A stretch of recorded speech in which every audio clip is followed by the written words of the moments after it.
오늘 이 시간에는요, 물이 그 주인을 만나니 라는 제목으로 말씀의 은혜를 나누기를 원합니다.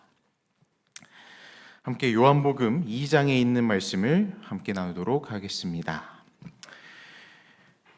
여러분 각자의 성경과 화면을 참고하셔서 함께 나눴으면 좋겠습니다.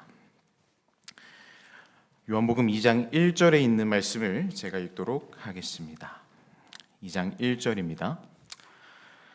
사흘째 되던 날 갈릴리 가나에 혼례가 있어 예수의 어머니도 거기 계시고 예수와 그 제자들도 혼례의 청함을 받았더니 포도주가 떨어진지라.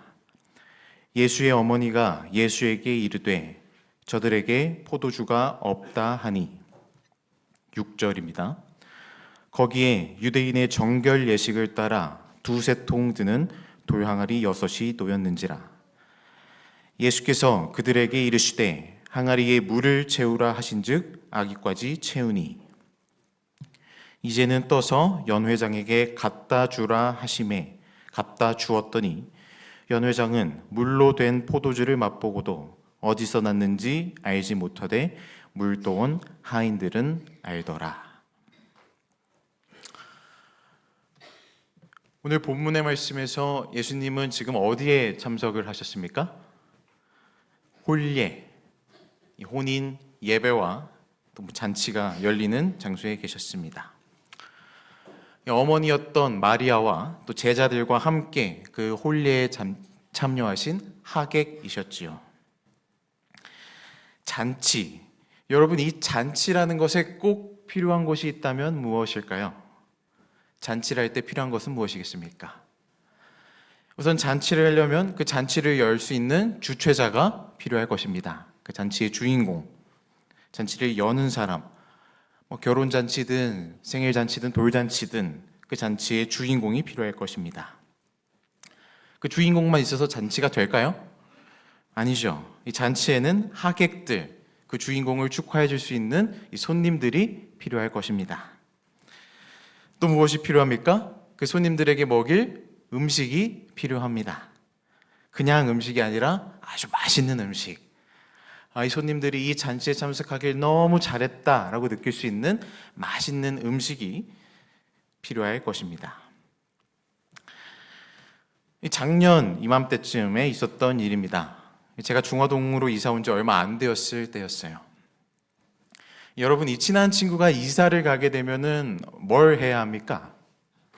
그렇죠. 집들이를 해야죠. 지금 이 사진에 보이는 저 청년들이 제가 신학과 학부 시절에 이 대학에서 대학 선교팀을 함께 했었던 이 가장 친한 친구들입니다. 제가 이 친구들을 딱 이 중화동 사택으로 초대를 했습니다. 잘 집들이 접대하기 위해서 이 전날부터 청소도 깨끗이 하고 또 맛있는 음식을 만들어주려고 이 장도 봐놓고 준비하고 있었어요. 이 수요일 저녁 6시까지 이 중화동으로 와라 라고 초청을 딱 해놨는데 그 수요일 날 점심에 갑자기 방문 일정이 생긴 겁니다. 우리 이몽천 집사님께서 이 업장을 저 면목동에서 새로 내셨으니 오늘 저녁에 한번 가보자 이렇게 목회실에서 얘기가 되어서 갑자기 잡힌 거예요. 여러분 어떻게 해야 될까요? 제가 이 방문에 가야 할까요? 아니면은 이 선약이 잡혀 있었던 이 집들이를 준비해야 할까요?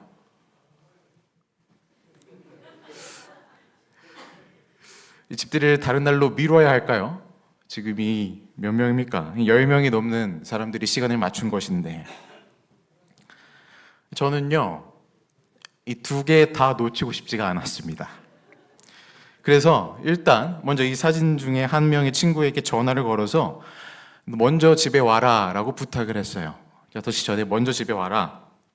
6시가 돼서 다른 친구들이 오면 네가 좀 이 문을 열어줘라. 난 방문을 다녀오겠다. 이렇게 부탁을 했습니다. 그리고 저는 방문을 다녀왔습니다. 그때 사진인데요. 이 목사님과 또 같은 소그룹 교회 성도들과 수석 장로님도 계시고 이렇게 목천 집사님 댁에 다녀왔습니다. 가서 말씀을 나누고 또 기도도 하고 또 식사도 준비된 식사도 함께 나누고 나니까 시간이 이미 저녁 6시가 넘어 있었어요.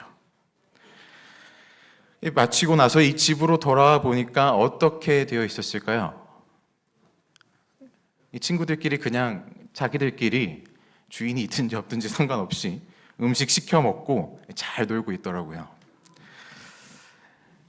이 초청한 주인이 집에 없었고 이 대접할 음식도 이 준비 못했었던, 참으로 지금 생각해 보면 황당하지만 기억될 만한 잔치였습니다. 사실 잔치라고 부르기도 민망하지요. 물론 그날 그 방문 자리에서 이몽준 집사님이 맛있는 음식을 싸주셔가지고 돌아와서 맛있게 나눠 먹었습니다. 다시 한번 감사드립니다. 여러분, 이렇게 잔치 중에 빠져서는 안 될 것이 딱 두 가지가 있습니다. 이 주인공, 이 집들이의 주인공이었던, 사진 속의 저입니다. 새 집 이사했다고 축하해주는 장면이에요. 주인공과 또 음식, 그것은 꼭 빠져서가 안 되겠지요. 그런데 그 음식 중에서도, 그 많은 잘 차려놓은 음식들 중에서도 절대로 빠져서는 안 되는 게 바로 이 포도주였습니다. 포도주. 여러분, 저는 물론 술을 마시지 않습니다. 술을 권하지도 않고요. 그런데 이 성경, 이 오늘 특히 본문인 요한복음에서 이 잔치에서 포도주라는 음식은 이 잔치에 분명히 필수적인 음식이었습니다. 이 포도주가 주류가 아닌 음료로서도, 포도주는 당시 히브리인들에게 이 마치 물처럼 익숙한 음료의 역할을 했었다는 사실 여러분 알고 계실 것입니다. 누군가 잔치를 준비했는데 그 잔치에 포도주가 떨어졌다. 이 사실은 이 잔치를 준비한 주인에게 분명히 수치스러운 일이었어요. 이 잔치집의 분위기가 한순간에 바뀌어 버릴 수 있는 심각한 문제였던 것입니다. 이 필수적인 것이 준비되지 않은 거지요. 여러분, 3절에 보시면 예수의 어머니가 예수님께 포도주가 없다라고 이야기를 하는 장면이 있습니다. 이 마리아가 원래 이 혼인잔치 신랑 신부와 알았던 사이였을까요? 신랑 신부가 딱 마리아에게 와서 슬쩍 말했을까요? 우리 포도주가 떨어졌습니다. 아니면 마리아가 이 하인들의 분위기를 쓱 보니까 지금 웅성웅성 돼서 저 수상한 게 포도주가 없어서 당황하고 있구나, 이렇게 알아챘던 걸까요? 어쨌든 이건 지금 굉장히 심각한 상황이었습니다. 마리아는 이 심각한 상황 속에서 예수님께 어떤 메시아적 권능을 기대하고 있던 것 같습니다. 하인들에게 이르되 무슨 말씀을 하시든지 그대로 하라. 시키는 대로 해라. 예수님께서 무슨 말씀을 하시든지 너희 그대로 가서 해라. 예수님께 온전히 맡겨버린 것이지요. 지금 이 비상사태의 해결을 예수님께 온전히 맡겨버린 것입니다.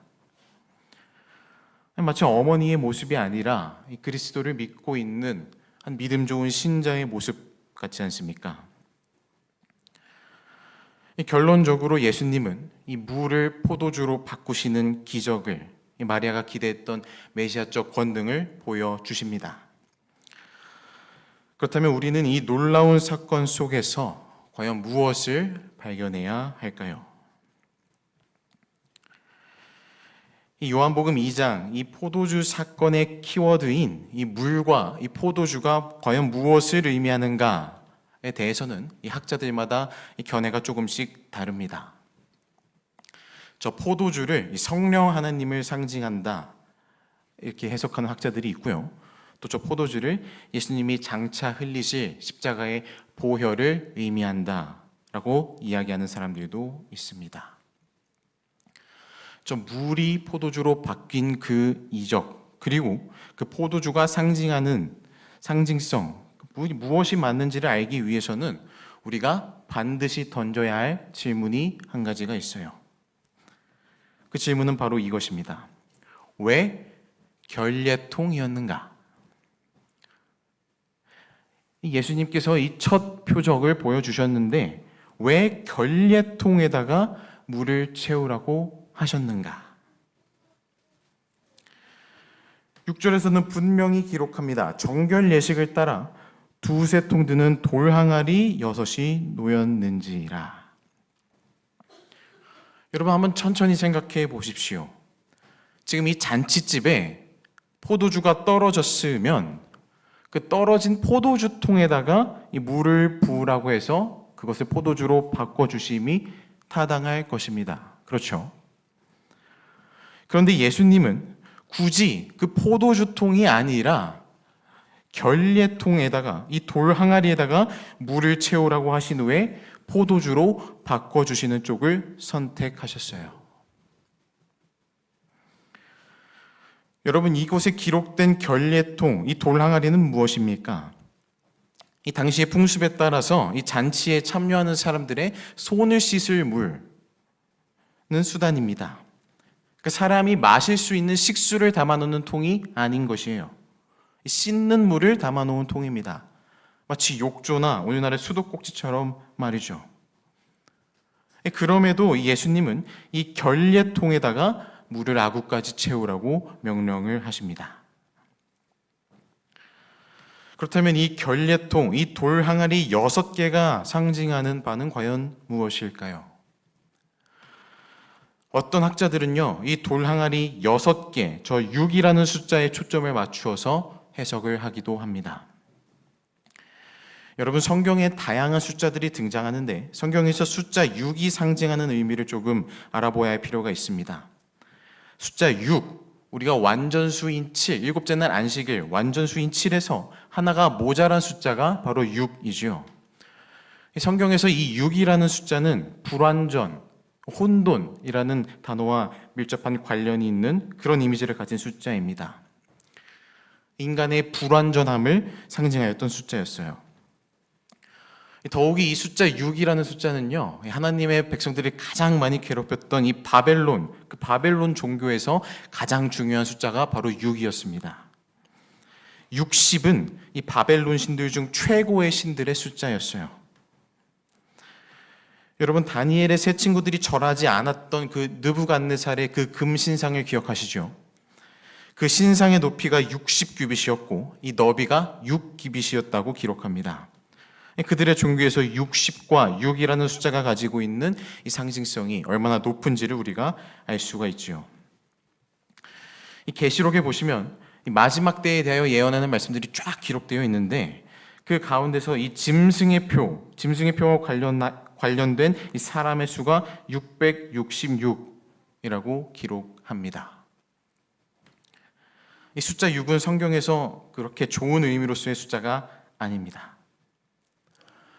그런데 오늘 이 본문, 이 요한복음 2장에서 지금 돌 항아리 6개가 놓여져 있다라는 이 사실을 해석하기를 이 불완전한 유대교를 상징하고 있다. 본질이신 이 하나님을 알고자 하는 열망이 그들에게 있었던 것이 아니라 어떠한 행위, 그들이 지켜야만 했던 율법과 규례, 이 사람들에게 보여지는 것들에 대해서 더 중요하게 여겼었다. 그것을 상징성으로 보여주는 것이 저 돌 항아리 6개, 이렇게 해석하는 것입니다. 이 좌우지간 우리가 이 본문에서 발견해야 하는 것은 물이 포도주로 변화되었다라는 그 사실과 이 결례통에 있습니다. 결례통에 담겨 있는 물, 원래대로 그 결례통에 담겨 있는 물이라면 그 물은 어떠한 목적이 있습니까? 사람의 손과 더러움을 씻어주는 물이에요. 이 해석한 대로 유대인들이 중요하게 생각했던 어떠한 행위, 깨끗한 물로 지금 더러운 것을 깨끗하게 씻어낸다는 그 행위입니다. 그러나 여러분, 그 6개의 결례통, 이 숫자 6이라는 이 성경적 이미지를 대입해서 이 생각해 볼 때 이 6개의 결례통은 무엇을 의미하겠습니까? 물이 사람의 영혼의 죄를 씻어줄 수 없다는 사실입니다. 오히려 예수님께서 변화시키신, 그 물로 하여금 변화시키신 포도주, 이 예수님이 장차 흘리실 거룩한 보혈만이 우리 영혼의 더러움을 정결케 할 수 있다는 사실인 것이지요. 마태복음 6장 5절에는 이런 말씀이 있습니다. 또 너희가 기도할 때에 외식하는 자와 같이 되지 말라.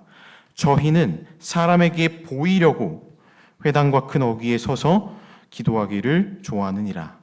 내가 진실로 너희에게 이르노니 저희는 자기 상을 이미 받았느니라. 당시 유대인들에게는 그것이 더 중요했던 것입니다. 사람에게 보여지는 것, 사람의 눈으로 볼 수 있는 어떤 가시적인 행위, 사람들이 보는 기도, 사람들이 보는 예식, 어떤 인간적으로 가시적인 것을 이 본질인 예수님보다 더 중요하게 여겼다는 것이지요.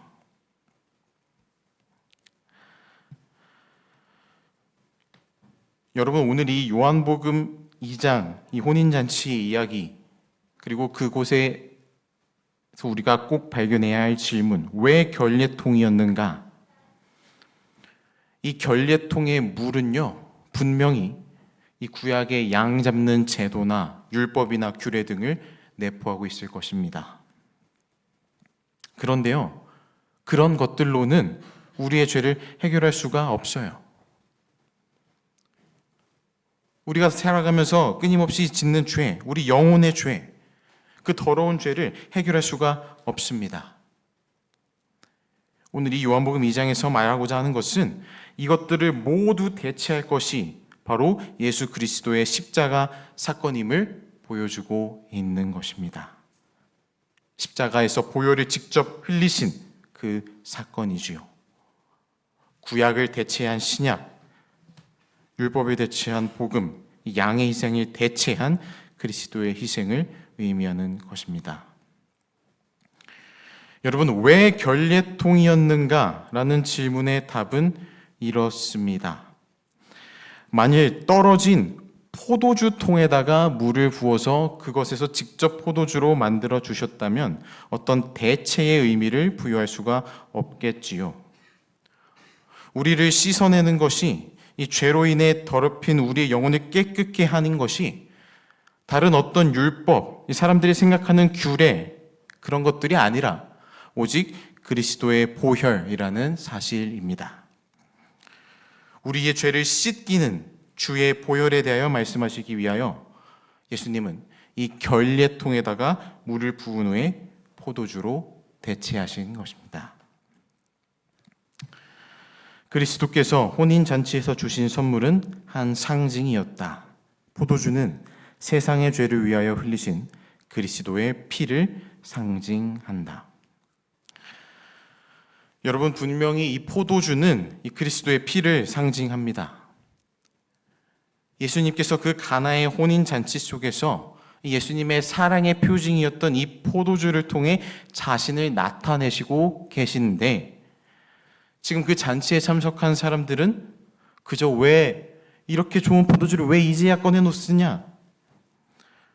사람마다 먼저 좋은 포도주를 먼저 내고 취한 후에 낮은 것을 내거늘 그대는 지금까지 좋은 포도주를 두었도다. 그 말뿐이었습니다. 지금 예수님께서 이미 그 자리에 계셨는데 우리 삶의 주인이 되시는 분, 이 율법을 완전케 하시고 우리의 죄를 사하실 그 구원자가 그 자리에 계셨는데 사람들은 그저 눈에 보이는 것만을 보고 있던 것입니다.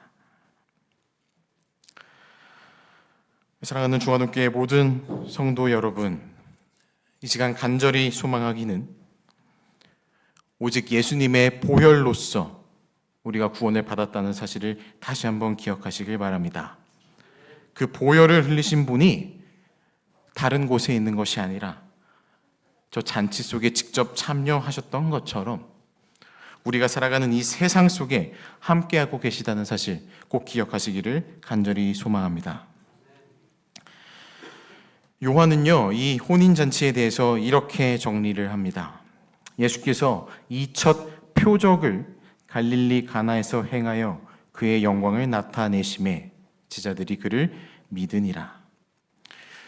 요한은 이 혼인잔치, 물이 포도주로 바뀐 이 사건을 이 단순한 기적이 아니라 표적이라고 기록을 했습니다.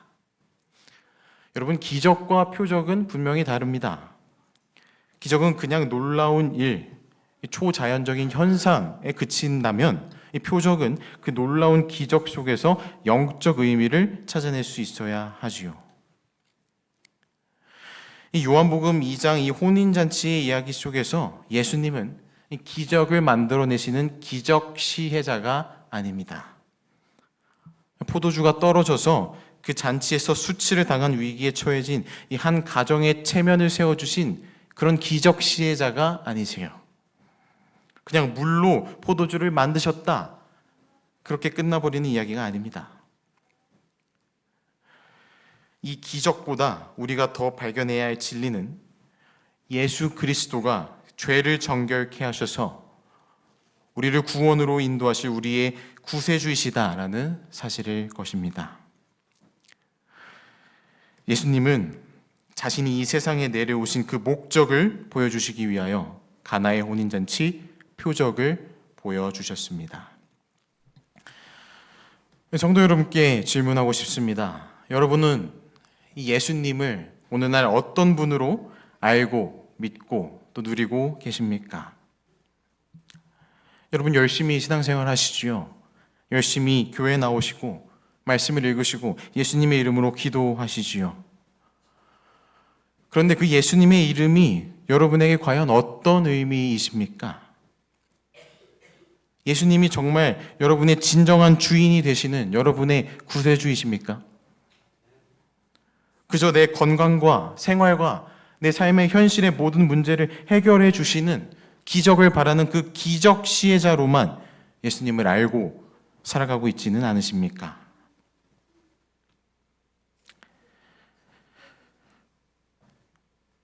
제가 너무나 사랑하는 한 복음 성가의 가사를 여러분과 함께 나누고 싶습니다. 내가 주인 삼은이라는 성가입니다.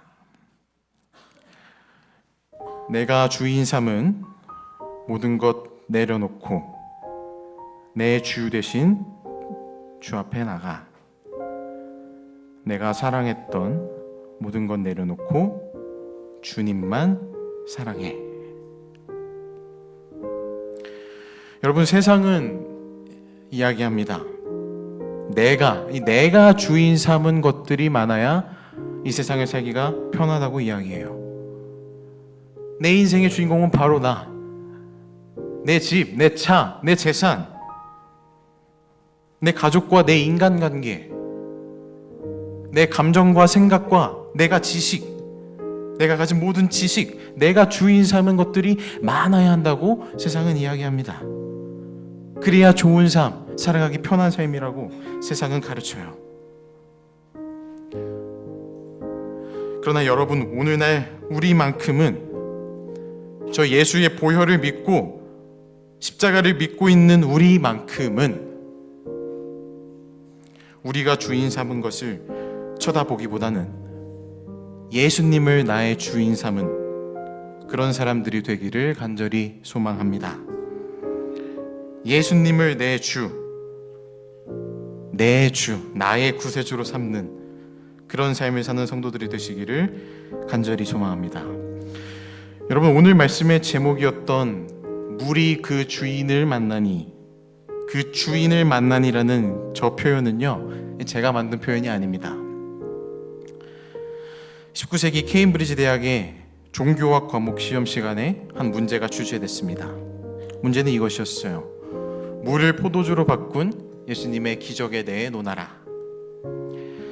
시험 시작종이 울리자 학생들은 일제히 답안지에 답안을 작성하기 시작했습니다. 근데 유독 한 학생만이 멍하니 창밖을 바라보고 있었습니다. 감독관이 이 학생에게 다가가서 주의를 주었어요. 그래도 이 학생은 그 시험에 하나도 관심이 없어 보였습니다. 이 화가 난 감독 교수가 다가가서 백지 제출은 0점 처리될 것이다. 너 이대로 답안지를 제출하면 학사 경고를 받게 될 것이니 뭐든 한 문장이라도 써 넣어라 라고 최후 통첩을 했습니다. 이 말에 그 창밖을 보고 있던 학생의 시선이 돌연 시험지를 쳐다보더니 정말 딱 한 줄만 써놓고 그 고사장을 유유히 빠져나갔습니다. 하지만 그 달랑 그 한 줄짜리 답안지는 그 케임브리지 대학 신학과 창립 이후 전설이 되었던 만점짜리 답안지였습니다. 그 학생의 이름은 영국의 3대 낭만파 시인으로 불리는 조지 고든 바이런. 대학의 모든 신학과 교수들을 감동시켜 가장 높은 성적을 받은 바이런의 이 촌철 살인 한 줄짜리 답안은 바로 이것이었습니다. 물이 그 주인을 만나니 얼굴을 붉히더라. 물이 이 자신을 창조하신 그 창조주 하나님을 만나니 이 수줍은 듯 붉어졌다는 멋진 표현이지요. 여러분, 이 물이 자신의 얼굴을 붉혔다는 이 표현이 어떤 수줍음이라는 감정의 의미에서 그치는 것이 아니라 이 요한복음, 이 요한이 기록한 대로 송구함과 감사함, 나의 구세주가 되시는, 나를 구원하고자 하시는 그 감사의 의미가 담겨 있다면 정말 최고의 답변이자 작품이 아니겠습니까? 오늘 이 시간 물이 그 주인을 만나듯이 예수님을 주인으로 만나시는 모든 중화동교회 성도들이 되시기를 간절히 소망합니다. 예수님 그 딱 한 분만이 우리의 모든 더러운 죄들을 말끔히 해결해 주심을, 그런 구세주이심을 믿고 날마다 그분을 마음껏 누리고 체험하는 성도들이 되시길 간절히 소망하며 말씀을 마치겠습니다.